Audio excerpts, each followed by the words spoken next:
Auditionné par la Commission des finances de l'Assemblée nationale, Patrick Artus, directeur des études économiques de Natixis, et Jean-Paul Herteman, président du directoire de Safran, ont apporté leur analyse sur les effets des parités monétaires sur les économies, et notamment sur l'industrie aéronautique civile.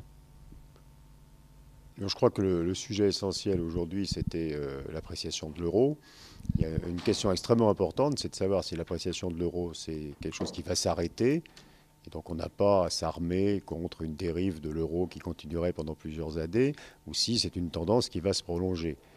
Si l'appréciation de l'euro s'arrête à peu près au niveau où on est aujourd'hui, il n'y a pas besoin de se lancer pour les entreprises dans des changements radicaux de leur stratégie ou d'infléchir les politiques économiques. Si on se persuade, et ce que je crois être malheureusement le cas, que l'euro va continuer à s'apprécier parce que ça devient une monnaie de réserve internationale, donc qui est de plus en plus demandée par tous les investisseurs sur la planète, alors il y a un problème dramatique pour l'industrie européenne, pour les stratégies des pouvoirs publics en Europe, et il faut absolument commencer à s'en occuper sérieusement et pas croire que ça va se corriger tout seul. Et s'en occuper sérieusement, ça peut vouloir dire, par exemple, profiter de la demande mondiale d'euros pour, au contraire, la prendre d'un côté positif, qui est que ça permet de financer les investissements de la zone euro à des taux d'intérêt très bas. Donc je crois qu'il faut vraiment avoir cette problématique.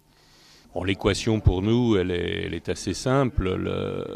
Les ventes en aéronautique civile qui constituent très largement la première partie, la plus grosse partie de notre activité, sont en dollars et ont vocation à le rester au moins sur le moyen terme. Il nous appartient donc de trouver des moyens de limiter notre exposition nette au dollar et de compenser l'effet défavorable qui est très, très important de l'évolution de la parité de change. Alors ces moyens, nous les déployons sur les derniers exercices. La parité couverte est passée de 1 euro égale 1 dollar à 1 euro égale 1,21 ou 22 dollars. Et ce qui aurait représenté, si tout était resté inchangé par ailleurs, une perte de marge opérationnelle de 750 millions d'euros sur les 3 derniers exercices. Or, nous avons maintenu le résultat. Alors, comment nous maintenons ce résultat ? C'est à la fois par des gains de productivité classiques sur les processus industriels, c'est par une plus grande dollarisation de nos coûts, une part plus importante de nos coûts situés dans ce qu'on appelle les zones émergentes. Et puis un autre facteur est un effet favorable de notre mix produit et de la plus grande maturité de notre flotte de moteurs, de trains d'atterrissage, de freins, qui nous procure sur la durée une croissance des revenus et des marges tirées des activités de services et de pièces de rechange. Alors tout ça combiné nous a permis de résister à la baisse du dollar sur les dernières années, nous permet cette année de résister également à la baisse du dollar. La politique de couverture de change qui est en place sur un horizon de 3 ans permet de penser que sur les 3 ans également, nous continuerons à assurer non seulement le maintien, mais même une certaine progression du résultat.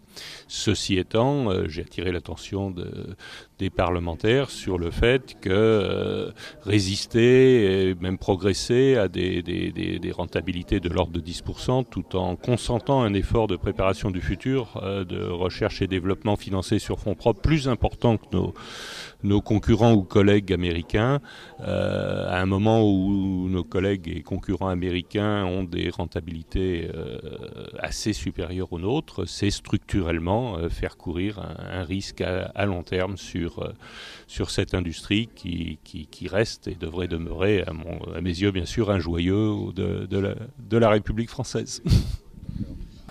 Quant à l'action de Jean-Claude Trichet qui fêtait les 10 ans de la BCE cette semaine, Écoutez, il m'est difficile de porter des appréciations ou des commentaires sur la politique de la BCE. J'essaye à mon niveau de gérer l'entreprise et de l'adapter au contexte, qui est un contexte, encore une fois, assez lourdement défavorable en termes d'évolution des parités monétaires. À l'inverse, une dérive de l'inflation et une pression sur la masse salariale serait de nature à aggraver l'équilibre économique de l'entreprise. Donc, il faut trouver un dosage approprié entre des exigences contradictoires. Moi, je laisse vraiment au gouverneur de la Banque Centrale Européenne le soin d'assumer ses choix. En ce qui me concerne, le soin de Safran suffit largement à m'occuper mes journées et même un peu plus que mes journées. Assez curieusement, je pense que les médias, ou je dirais le consensus des économistes, est trop sévère sur Jean-Claude Trichet, puisqu'on lui impute finalement un certain nombre d'ennuis de l'économie européenne qui ne sont pas le résultat de l'action de la BCE. Il n'y a aucune responsabilité pour l'instant, puisqu'à nouveau, on est dans une perspective nouvelle aujourd'hui avec les matières premières et l'euro, mais pour l'instant, et depuis 10 ans, il n'y a aucune responsabilité de la BCE dans la faiblesse de la croissance de la zone euro.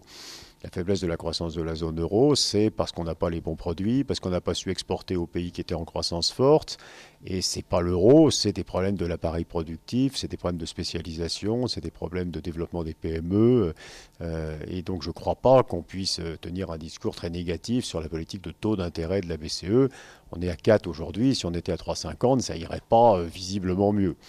Et par contre, vers le futur, il y a une vraie question, c'est si l'euro continue à s'apprécier et si le prix des matières premières continue à monter, est-ce que la BCE va sortir de son occupation unique qui est de contrôler l'inflation et va commencer à s'occuper du reste, hein, c'est-à-dire de la croissance réelle, de ce que font les matières premières ou l'euro sur nos économies. Mais c'est plutôt une question pour l'avenir que pour le passé.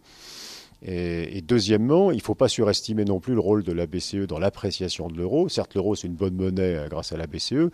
Et ce qui apprécie l'euro, c'est plutôt le fait que le dollar a perdu sa crédibilité comme monnaie de réserve.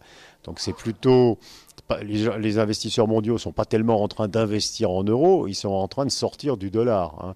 Et la responsabilité est plutôt à chercher du côté de ce qui se passe aux États-Unis que de ce qui se passe à la BCE. D'accord, je vous remercie. C'est très gentil.